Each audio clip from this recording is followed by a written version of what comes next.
เอากะสบายดีทานส้มทานเนาะวันนี้กะสิพาสบ้านไปหาหลาจิรอทุกคนเมื่อวานนี้เขาไปขุดมาได้ประมาณ2 หรือ 300 โต๊ะประมาณ300 กว่าโต๊ะเนาะคล้ายขาดพันธิบตาเลยกับวันนี้ก็เขาสั่งอย่างแล้วเนาะเลยสิพาคนพายเรือไปหาเลาะขุดจิรอตั้งโพนไปเรือไปขุดจิรอบรรยากาศบ้านดอกกระเจาะตอนนี้ก็ใกล้ชีวิตบ้านแล้วเนาะเป็นแคมป์น้ำในบกไว้นะเนาะมื้อเช้านี่เขายังพายเรือพามันนี่ได้เลยเนี่ยอันนี้มันไปบ่ได้เลยเป็นขี้ดินมันเลยแต่ละหัวโพดนี่คือแบบเขาขุดมาแล้วนะนี่เพราะว่าน้ำท่วมเนี่ยบางหัวโพดปกับบริบในจิรอโขดลายเลยเมื่อวานถ้าก็มาขุดเนาะขุดหน้าเองนะบริขุดใช่หรอกจิรอลายขนาดในขนองนี่เท่านี้ก็เขาขุดมาใจดินเข้าอันนี้ก็คือโพดที่เขามาขุดเมื่อวานนี่เนาะมึงดูนี่ เมื่อวานนี่ขึ้นน้ำไปว่าออมโพดตัวนี้แล้วเนาะวันแล้วเขามาขุดนี่จิรอมันก็เลยโขดลายเลยนี่คือเขามาขุดเมื่อวานนี่จะเป็นเปลือนด้วยในจิรอซ้ำเราcáiตัวนี่แหละขุดอีกวันนี้มาซ้ำอีกวันนี้ก็ยังไล่ขั้วอยู่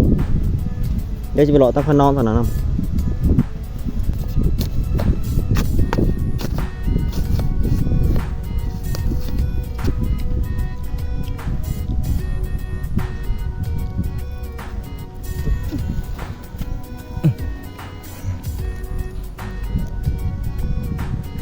นี่พอเบิ้งพอจิรอนี่เนาะพอจิรอตะแคมนองนี่ลายลีแต่เขาขุดมันไหลเนาะอยู่แคมนองแห้งที่เขาไปจะขุดเพราะว่ายัดข้างนองเจียนนะพอดินมันก็เป็นดินทรายเด้ไปจะขุดแต่ขั้นนั้นว่าบริยามันเจียนนี่พอตัวลายลีได้จิรอโอ้แม่กันเป็นกับตัวนี้อันนี้คอยขุดเอาผู้จะไปเถื่อนมันเลย หมุนมินมัน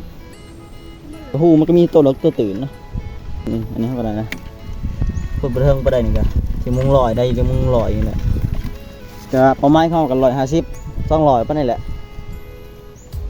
ไปเรื่อยไปสปานได้บ่ดาวสปานทุกคน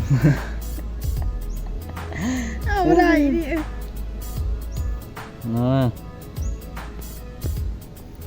โกจิยักษ์กี่ต้มบ่นี่ เดี๋ยว โอเคมันบ่ตายพ่อนี่พ่อทำไรไปแล้วไปขุดตามกำหนดมันเขาสั่งกำลังไหวข้างในองค์เป็นเลยเนาะเป็นตัวเอาไปหักแข่งดีดมันก็เลยเป็นประมาณไหนเมื่อนี้เมื่อวันละลายหรือเมื่อวันในช่องเถาของมัน